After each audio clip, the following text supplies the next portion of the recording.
चलिए आज हम मलकीसिद्क के विषय में देखेंगे। मलकीसिद्क का जो रहस्य है उसको हम आज बाइबल के बाहर निकाल कर लेकर आएंगे। मैं विनती करता हूँ कि इस वीडियो ये थोड़ी बड़ी होगी, लेकिन इसको पूरा देखना है। और जब पूरा देखोगे तो आपको मलकीसिद्क की पूरी कथा समझ आएगी। क्यों मलकीसिद्क का विषय जो इब्रानियों में पाया गया, या फिर इब्रानियों का लिखने वाला है जो उसने क्यों मलकीसिद्क का जो विषय लिया इन लोगों को समझाने के लिए।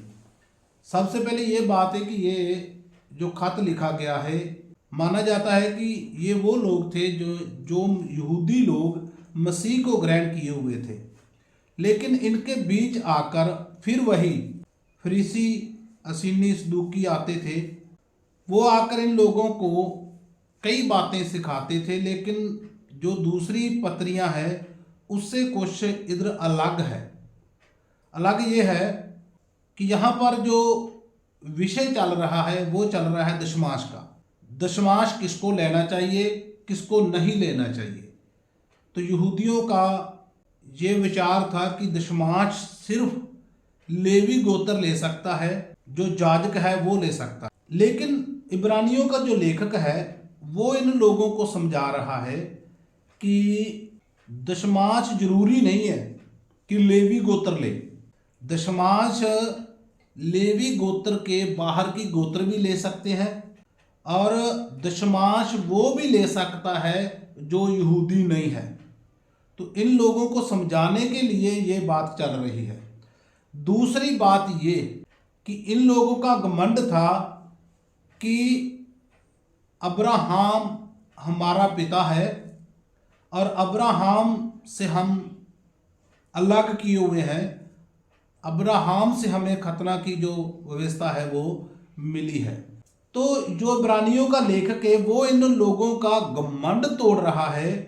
मलकीसिद्क है जो वो ना तो यहूदी है और ना गैर यहूदी है, उसके बारे में जो लिखा है, तो मलकीसिद्क की कहानी देता है इन लोगों को और कहानी से इन लोगों को सिखा रहा है। उसके विषय में आज हम देखेंगे। इन लोगों का दो तरह का घमंड है इधर, वो दोनों तरह का घमंड जो वो तोड़ रहा है। और यीशु मसीह ही सब जातियों को ऊपर करने वाला और सब जातियों को अधिकार देने वाला है, और सलीब पर उसने सभी को अधिकार दे दिया है। इसी विषय पर बात हो रही है।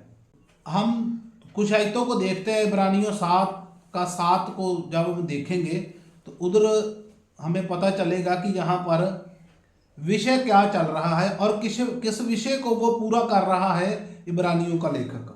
इब्रानियों की पत्री 7 अध्याय और उसका 7 पद। इसमें संदेह नहीं कि छोटा बड़े से आशीष पाता है, और यहाँ तो मरणहार मनुष्य 10वां अंश लेते हैं, पर वहाँ वही लेता है जिसकी गवाही दी जाती है कि वह जीवित है।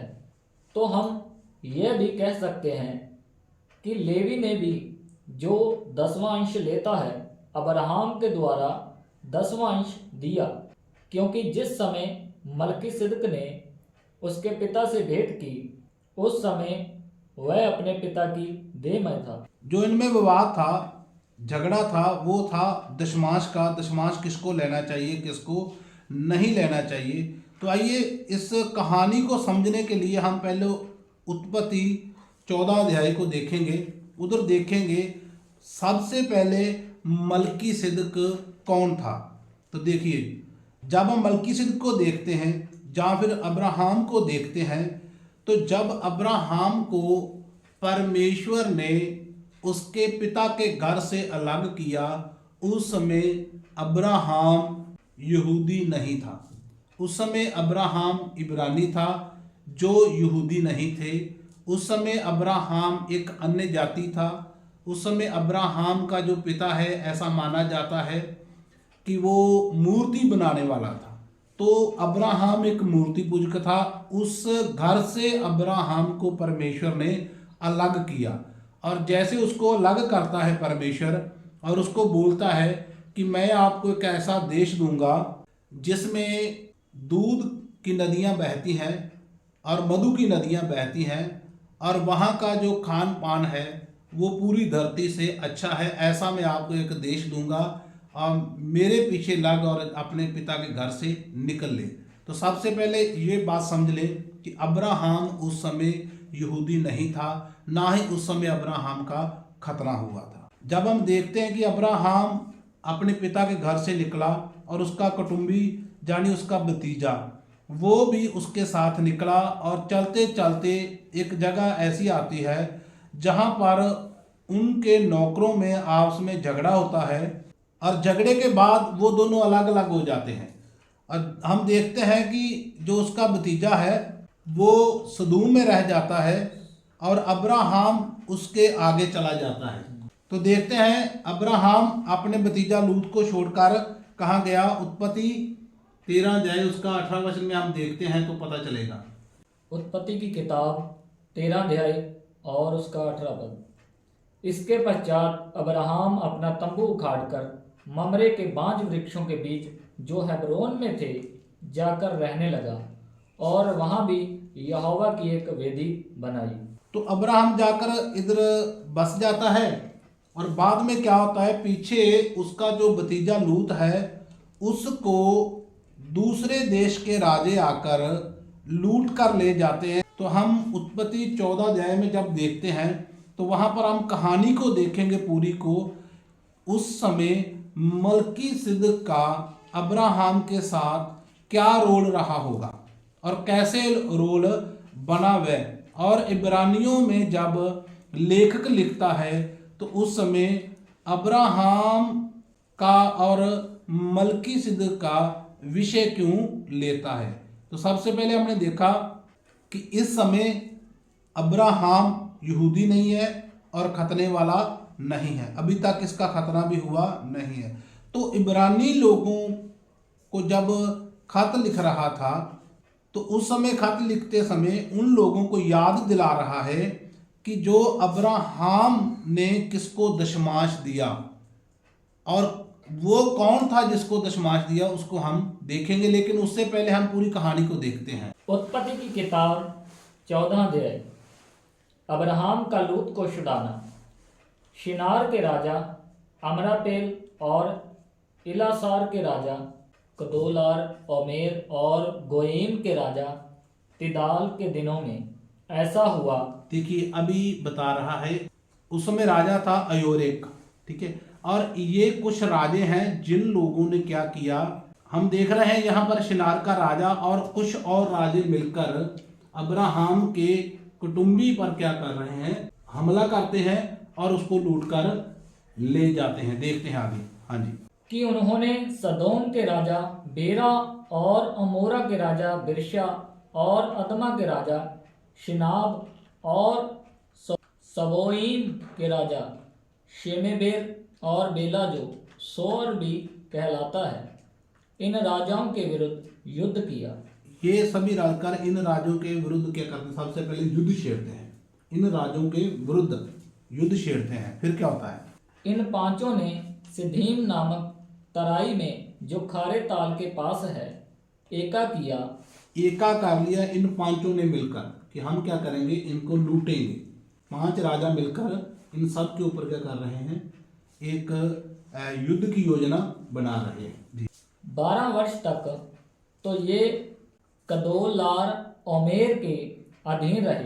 देखिए ध्यान दें, यहाँ देखते हैं कि 12 वर्ष तक ये कदोला ओमेर के अधीन रहे। ठीक है, आगे। पर 13वें वर्ष में उसके विरुद्ध विद्रोह किया। फिर जिसके अधीन है उसी के विरुद्ध उठे, खड़े हो गए। हाँ जी।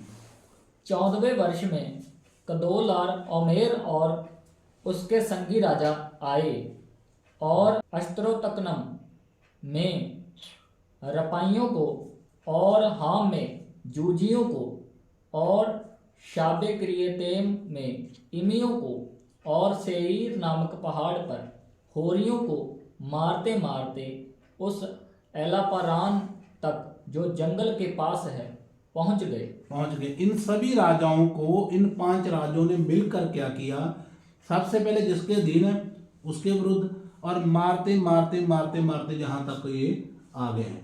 वहां से वे लौटकर अनिमशपात को आए, जो कादेश भी कहलाता है, और अमलेकियों के सारे देश को और उन इमोरियों को भी जीत लिया, जो हसोनतमार में रहते थे।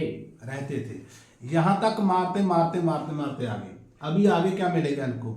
अभी मिलेगा इनको लूत, और उसको भी लूट कर ले जाएंगे जी। तब सदोम, अमोरा, अदमा, सबोईम और बेला, जो सोर भी कहलाता है, इनके राजा निकले और सदीम नामक तराई में उनके साथ युद्ध के लिए पाती बांधी, अर्थात एलाम के राजा कदोलार ओमेर, गोयीम के राजा तिदाल, शिनार के राजा अमरापेल और इलासार के राजा अयोरेक, इन चारों के विरुद्ध उन पांचों ने पाती बांधी। सदीम नामक तराई में, जहां लसार मिट्टी के गड्ढे ही गड्ढे थे, सदोम और अमोरा के राजा भागते भागते उनमें गिर पड़े, और जो बचे वे पहाड़ पर भाग गए।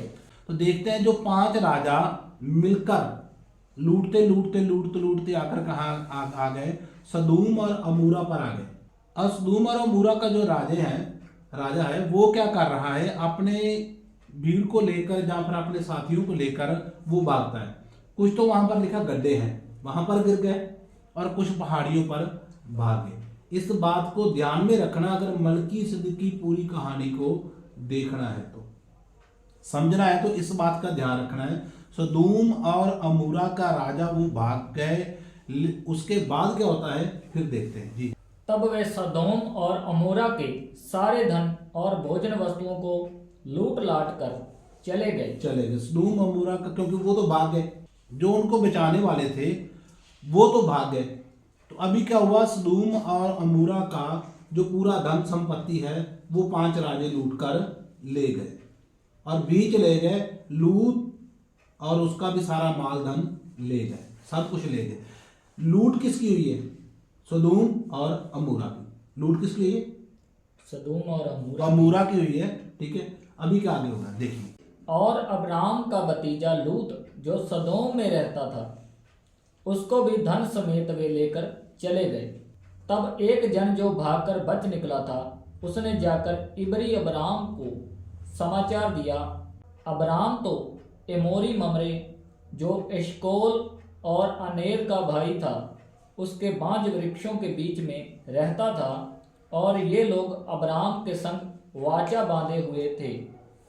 ये सुनकर कि उसका भतीजा बंदी बना लिया गया है, अब्राम ने अपने 318 शिक्षित युद्ध कौशल में निपुण दासों को लेकर, जो उसके कुटुंब में उत्पन्न हुए थे, अस्त्र शस्त्र धारण करके दान तक उनका पीछा किया, और अपने दासों के अलग अलग दल बांधकर रात को उन पर चढ़ाई करके उनको मार लिया, और होबा तक जो दमिश्क के उत्तर की ओर है उनका पीछा किया।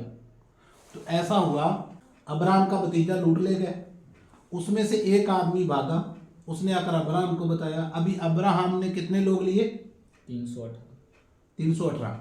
इतने लोगों को लेकर वो 5 राजाओं के खिलाफ लड़ने के लिए गया, क्योंकि वो क्या कर रहे थे? मारते मारते मारते मारते सदूम अमूरा को ले गए, और उसके भतीजे लूत को भी ले गए। अभी क्या किया इसने? सिर्फ 318 लोगों को साथ में लिया, और वहां जाकर युद्ध किया। और जैसे ही इसने युद्ध किया, परमेश्वर इसके साथ है, ये भी प्रकट हो गया। 318 लोग और 5 राजा मिलकर युद्ध कर रहे हैं।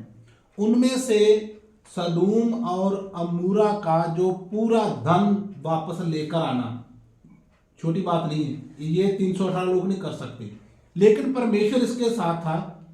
परमेश्वर ने इसको जीत दी, इस बात का सबूत था। समझ लगी? इसलिए अब्राहम को परमेश्वर ने जीत दी। और दूसरी बात यहां पर आएगा मलकीसिदक। और मलकीसिदक क्यों बीच में परमेश्वर लेकर आया मलकीसिदक को? अब्राहम के सामने मलकीसिदक को क्यों लेकर आया? क्योंकि परमेश्वर को पता था कि एक समय आएगा जब ये जाति बनेगी तो ये घमंडी होंगे, और इनका घमंड तोड़ने के लिए पहले ही परमेश्वर ने ये बात मूसा पर प्रकट कर दी। ठीक है, पहले ही इस बात को प्रकट कर दिया। अभी क्या हुआ, अब्राहम वहां से धन संपत्ति लूट कर वापस आ रहा है। तो क्या हो रहा है वहां देखिए। और वह सारे धन को और अपने भतीजे लूत और उसके धन को और स्त्रियों को और सब बंदियों को लौटा ले आया। मलकीसिदक का अब्राम को आशीष देना। हाँ जी, जब वह कदोलाओमेर और उसके साथी राजाओं को जीतकर लौटा आता था, तब सदोम का राजा शावे नामक तराई में, जो राजा की तराई भी कहलाती है, उससे भेंट करने के लिए आया। अभी क्या हुआ देखिए ध्यान से। पहले सदोम का राजा भाग गया। अभी अब्राहम अपना भतीजा और जितना भी उसका मालदान है वो लेकर वापस आ रहा है। अभी अब्राहम के भतीजे का माल नहीं है, पूरा सदोम का जो माल था वो लूट कर ले गए थे। सारा माल अब्राहम वापस लेकर आ रहा है, और जैसे ही वापस आ रहा है तो लिखा है सदोम का राजा शावे नामक तराई में, जो राजा की तराई भी कहलाती है, उससे भेंट करने ले आया। सबसे पहले कौन मिला? वो राजा जिसकी संपत्ति लूट कर ले गए थे, उसकी संपत्ति वापस आ गई। अब्राहम को वो आकर मिल गया वापस। जब वो वापस मिला तो उसने क्या कहा राजे से? तब शालेम का राजा मलकीसिदक, जो परम प्रधान ईश्वर का याजक था, रोटी और दाखमधु ले आया, और उसने अब्राम को ये आशीर्वाद दिया, परम प्रधान ईश्वर की ओर से, जो आकाश और पृथ्वी का अधिकारी है, तू धन्य हो और धन्य है परम प्रधान ईश्वर, जिसने तेरे द्रोहियों को तेरे वश में कर दिया। पहले राजा मिला, अभी राजा तो उधर ही है। उसी समय परमेश्वर मलकीसिदक को उधर लेकर आता है। अभी मलकीसिदक कौन है? शलेम का राजा। शलेम यानी शांति का राजा। क्यों मलकीसिदक को शांति का राजा बोला गया?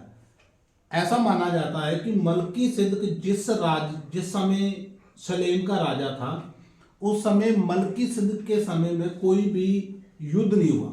जहां हम ऐसा कह सकते हैं मलकीसिदक ने कोई युद्ध नहीं किया, बिल्कुल उसने अपने राज्य में शांति बनाकर रखा। लेकिन ऐसे में हम देखते हैं कि मलकीसिदक का माता पिता कौन था?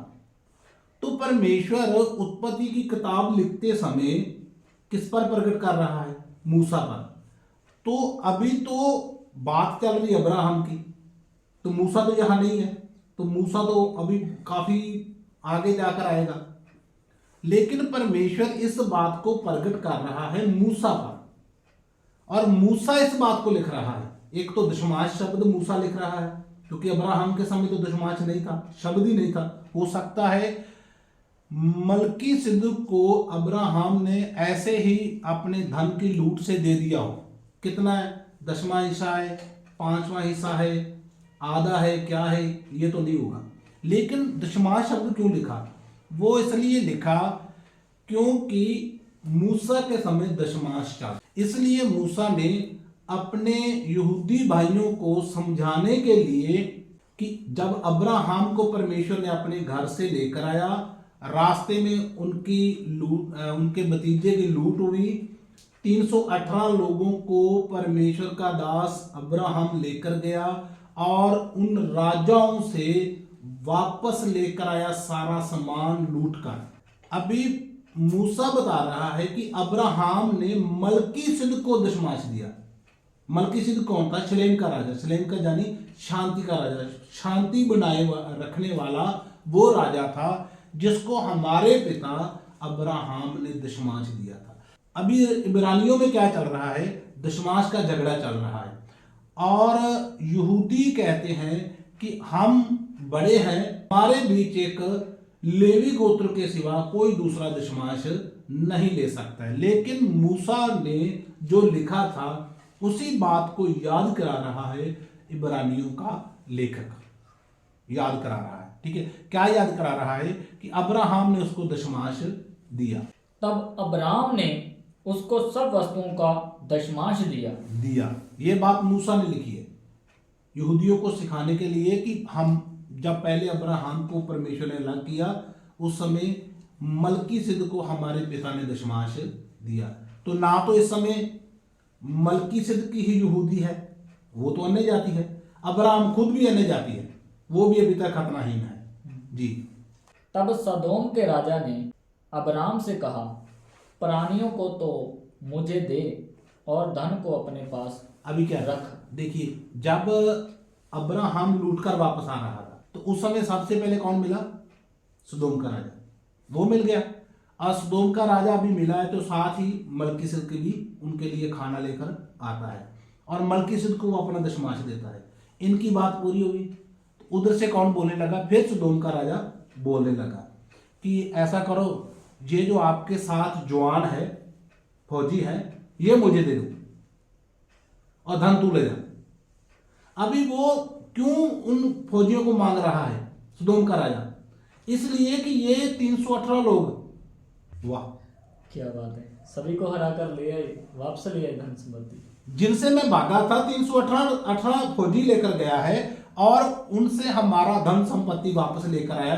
बोला आप सब कुछ ले जाओ, लेकिन ये जो आदमी है ये मुझे दे जाओ।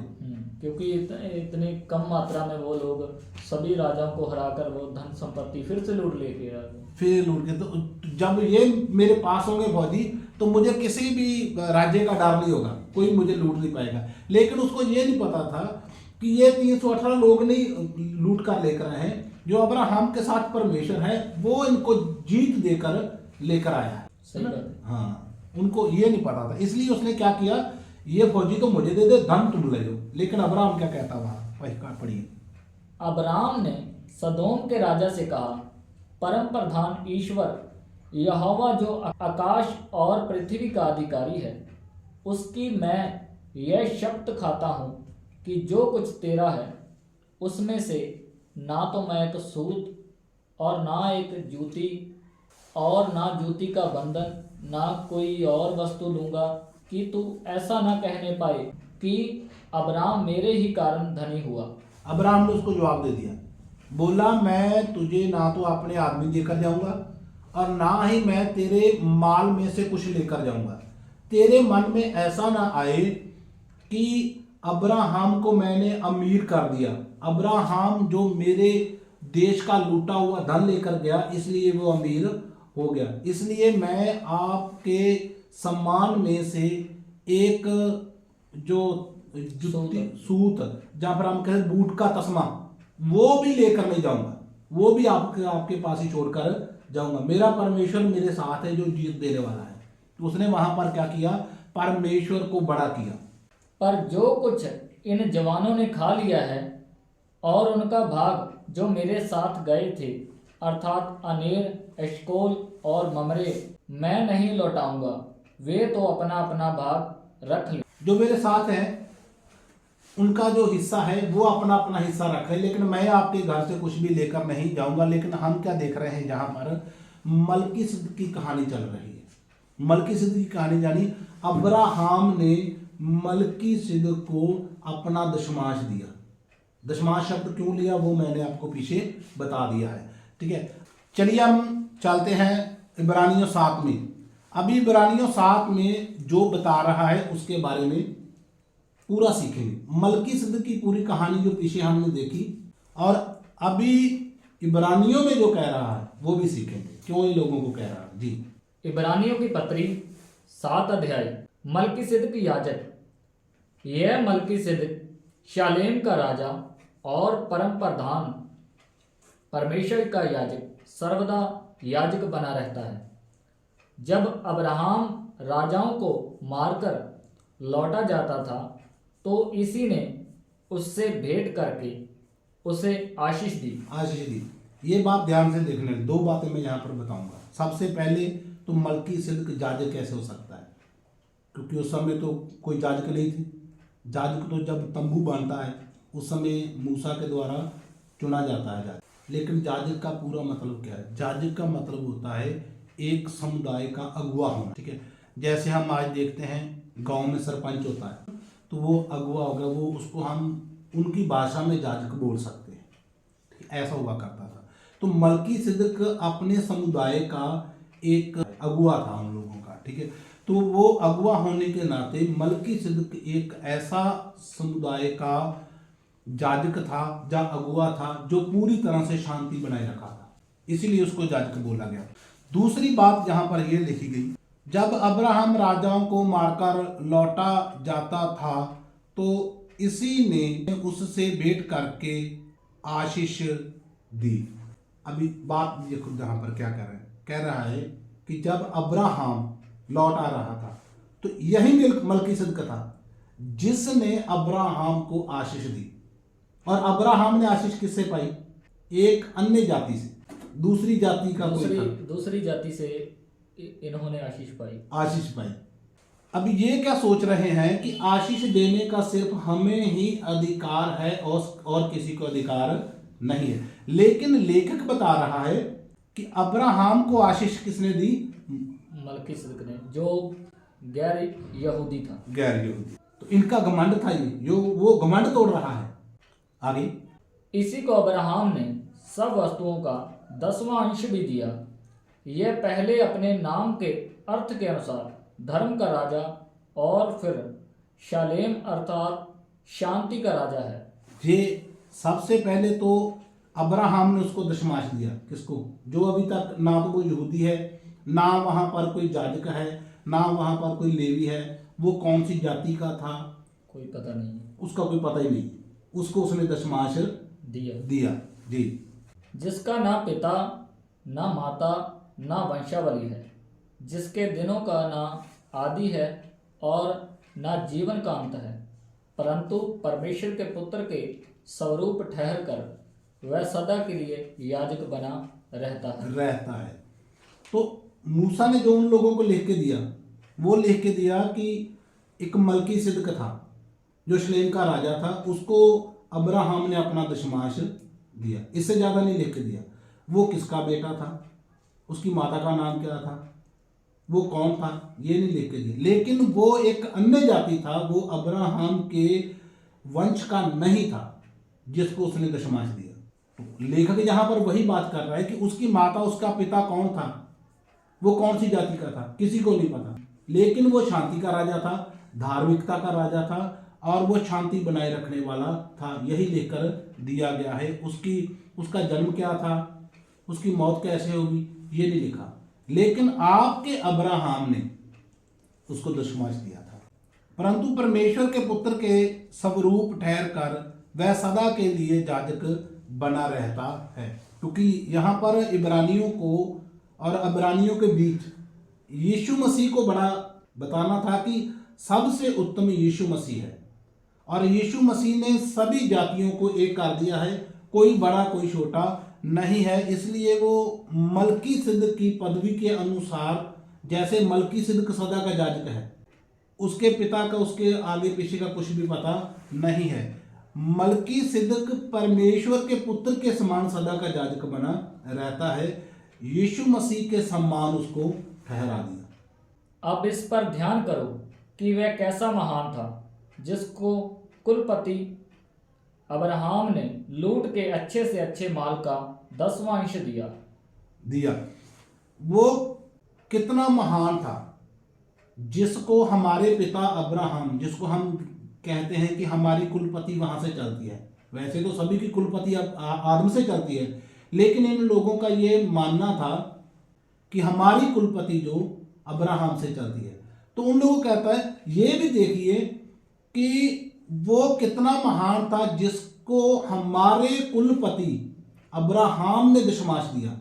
वो कितना महान होगा, और जिसने आकर सभी जातियों को एक किया वो उससे भी महान है, यीशु मसीह। लेवी की संतान में से जो याजक का पद पाते हैं, उन्हें आज्ञा मिली है कि लोगों अर्थात अपने भाइयों से, चाहे वे अब्राहम ही की देह से क्यों ना जन्मे हो, व्यवस्था के अनुसार 10वां अंश लें। लेवियों के लिए ये था कि वो सभी से क्या करेंगे, दशमांश लेंगे। ये ठहराया हुआ था लेवियों के लिए। इसीलिए ये लोग बोलते थे कि लेवी के सिवा दूसरा कोई या दूसरी कोई जाति का या फिर दूसरी गोत्रों में से भी कोई नहीं ले सकता। तो देखते हैं हम 5 आयत में, लेवी की संतान में से जो याजक का पद पाते हैं। तो याजक का पद का हम कौन कौन पा सकता है? लेवी, लेवी की संतान में से। और दशमांश कौन ले सकता है? लेवी। ठीक है।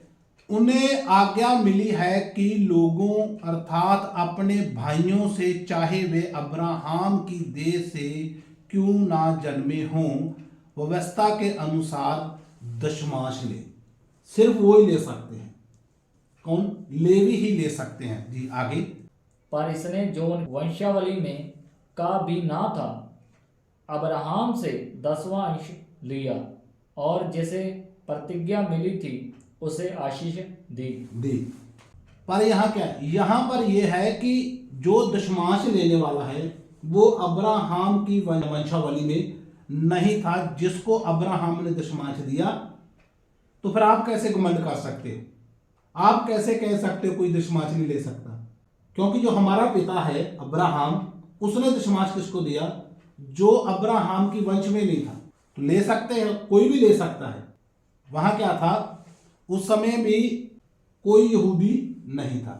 अभी क्या हुआ? सलीब पर आकर यीशु मसीह ने बलिदान दिया और सबको एक कर दिया, और अभी कोई भी दशमांश ले सकता है, नो प्रॉब्लम। लिखा है, और जिसे प्रतिज्ञा मिली थी उसे आशीष दी। प्रतिज्ञा किसको मिली थी? अब्राहम को। आशीष किसने दी? जो उसकी वंशावली में नहीं था। तो इन लोगों को क्या था कि हमारे पिता अब्राहम को आशीष मिली है, और अब्राहम की वंशावली में से आगे लेवी गोत्र है, वही क्या कर सकते हैं? दशमांश ले सकते। लेकिन वो कहता है कि आपके पिता को आधी प्रतिज्ञा मिली थी, लेकिन प्रतिज्ञा मिलने के बाद उसको आशीष किससे मिली? अन्य जाति से, जो खतना, जिसका खतना भी नहीं हुआ था, उससे आशीष मिली। और इसमें संदेह नहीं कि छोटा बड़े से आशीष पाता है। तो सलीब से पहले ऐसा ही हुआ करता था, छोटा बड़े से आशीष पाता था। अब्राहम से आशीष मिली अपने बेटे इसहाक को, इसहाक से अपने बेटे याकूब को। वो जैसा बोलते थे वैसा ही होता था, और जैसी आशीष देते थे वैसी आशीष मिलती थी। तो जो उन लोगों ने बोल दिया वैसा ही उनके साथ हुआ करता था। अभी इन लोगों को वो बता रहा है, इसमें कोई संदेह नहीं है कि छोटा बड़े से आशीष पाता है। अब्राहम ने आशीष पाई अपने बड़े से, उसका बड़ा कौन हुआ? मलकीसिदक। जब उसका बड़ा मलकीसिदक है तो मलकीसिदक तो अन्य जाति है। इसलिए आप ध्यान रखो, छोटा बड़े से आशीष पाता है। तो आप कैसे मानते हो कि अन्य जाति लोग हमें आशीष नहीं दे सकते? आप ये कैसे मानते हो कि हमारे लोग अन्य जाति लोगों को दशमांश नहीं दे सकते?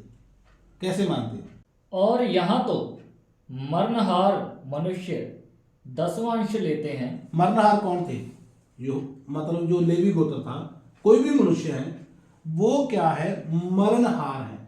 तो यहां पर कौन लेता है दशमांश? मरणहार दशमांश लेते हैं। जी। पर वहां वही लेता है जिसकी गवाही दी जाती है कि वह जीवित है। जीवित है। तो ये जीवित जिसको किसको बोला गया कि वो मलकीसिदक, उसको जीवित बोला गया कि वहां वो लेता है जो सदा जीवित है। तो सदा जीवित रहने वाला कौन है? जो आपके अंदर रहता है जीवित, जो आपके वंशावली से बाहर है लेकिन आपके इतिहास में जीवित रहने वाला मलकीसिदक है। कहने का मतलब कि उसके मरने का कोई पता नहीं, मरने का कुछ पता नहीं है, लेकिन आपके इतिहास में जीवित है। कितने लेवी, कितने याजक आए, उनका कोई इनके पास पूरा इतिहास नहीं होगा। लेवी कितने आए, कितने चले गए, कोई इतिहास नहीं है, लेकिन इनके इतिहास में कौन लिखा हुआ है? मलकीसिदक। तो वो कौन है? अन्य जाति।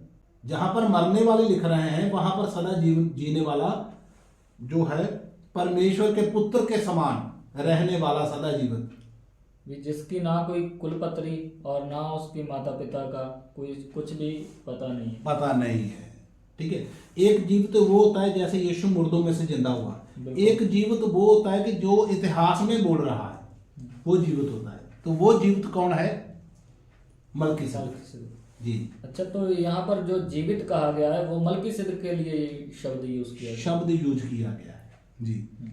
तो हम यह भी कह सकते हैं कि लेवी ने भी जो 10वां अंश लेता है अब्राहम के द्वारा 10वां अंश दिया। देखिए, लेवी जो दशमांश लेता है उसने अब्राहम के द्वारा दशमांश दिया। तो अब्राहम ने जब दशमांश दिया मलकीसिदक को, उस समय तो लेवी नहीं थे। बिल्कुल सही है। उस समय तो उसका बेटा भी नहीं था, भी हुआ। सही बात है। तो कैसे लेवी लोगों ने मलकीसिदक को दशमांश दिया? पढ़िए आगे।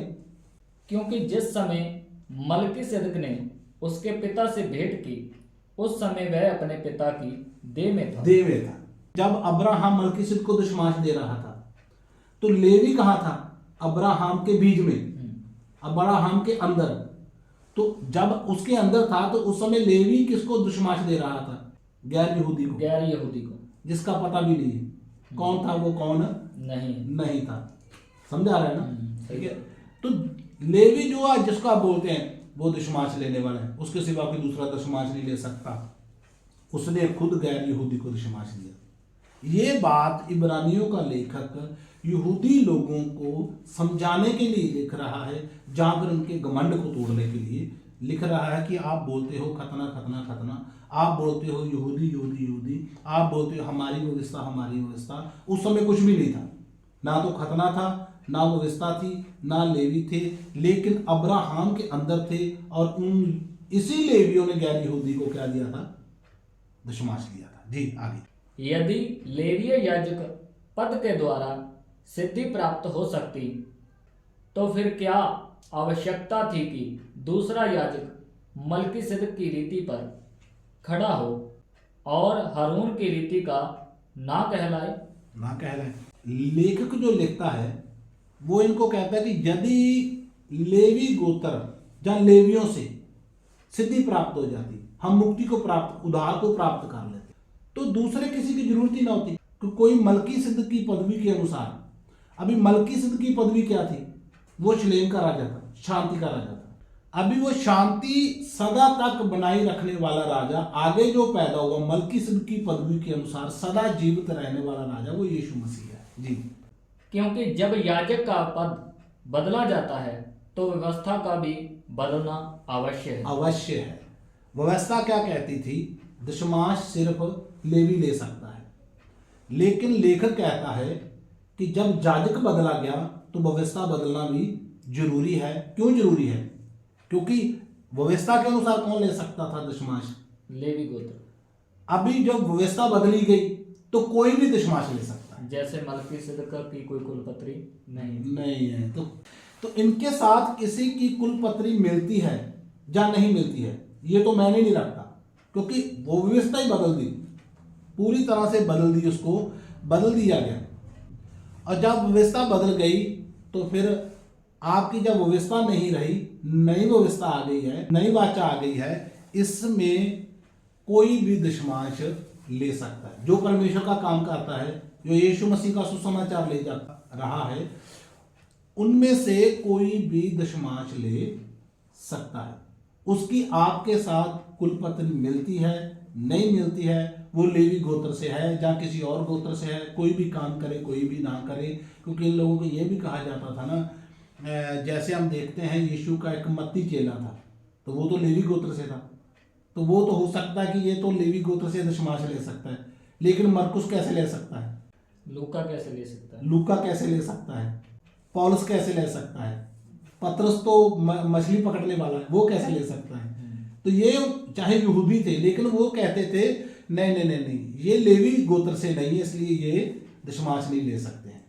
तिमोथियस भी सेवा करता था प्रभु की। जी, ठीक है। इसीलिए वो तिमोथियस को भी जब पौलुस खत लिखते समय कहता है ना कुरिन्थियों के लोगों को कि उसको आप अपना भाई समझना, उसको ऐसा मत समझना कि इसको हम दशमांश कैसे दें, इसको पैसा क्यों दें हम, क्योंकि ये तो खतनाहीन मनुष्य है, पराई दूसरी कौम से है, तो इसको हम पैसा नहीं देंगे। तो यहाँ पर दशमांश का झगड़ा चल रहा है। तो इब्रानियों को जो लेखक है वो उन लोगों को बोलता है भी जो भी परमेश्वर का काम कर रहा है, सुसमाचार लेकर जा रहा है, वो क्या करेगा? दशमांश ले सकता है, या जितना भी आप भेंट देना चाहते हो वो लेगा। जी। क्योंकि जिसके विषय में यह बातें कही जाती हैं कि वह दूसरे गोत्र का है, जिसमें से किसी ने वेदी की सेवा नहीं की। नहीं की है तो वो दशमांश कैसे ले सकता है? वो तो दूसरी गोत्र को उसने वेदी की सेवा ही नहीं की है, तो वो कैसे लेगा? उसको तो हम दशमांश देंगे भी नहीं, वो ले भी नहीं सकता हमारी व्यवस्था के अनुसार। ऊपर हमने देखा कि उसने जब जाजक बदला गया तो व्यवस्था भी बदली गई। लेकिन इन लोगों का ये मानना था कि जो लोग वेदी की सेवा ही नहीं करते हैं उनको दशमांश नहीं दिया जाएगा। जी। तो प्रगट है कि हमारा प्रभु यहूदा के गोत्र में से उदय हुआ है, और इस गोत्र के विषय में मूसा ने याजक पद की कुछ चर्चा नहीं की। जो यीशु है वो यहूदा गोत्र में पैदा हुआ है। लिखने वाला लिख रहा है कि मूसा ने याजक की कुछ चर्चा नहीं की। जो यहूदा गोत्र के लोग थे, ना तो वो लेवी थे और ना ही कोई मंदिर में काम करते थे, और यहूदा गोत्र से पैदा हुआ यीशु, और यीशु ने आकर पूरी व्यवस्था को बदल डाला, पूरा जो सिस्टम उसको बदल डाला। इसलिए जब बदला गया तो कोई भी दशमांश ले सकता है। जी आगे। हमारा दावा और भी स्पष्टता से प्रकट हो जाता है जब मलकीसिदक के समान एक और याजक उत्पन्न हो जाता है। तो हमारा दावा ये पूरा हो जाता है कि जब मलकीसिदक के समान एक और राजा उत्पन्न हो जाता है, जैसे मलकीसिदक था और हमारे पिता ने उसको दशमांश दिया, तो हमारा दावा यहाँ पर पूरा हो जाता है कि यीशु मसीह ने आकर वो फिर वापस वैसा ही कर दिया जैसे अब्राहम से पहले था। जी। जो शारीरिक आज्ञा की व्यवस्था के अनुसार नहीं, पर अविनाशी जीवन की सामर्थ्य के अनुसार नियुक्त हुआ हो।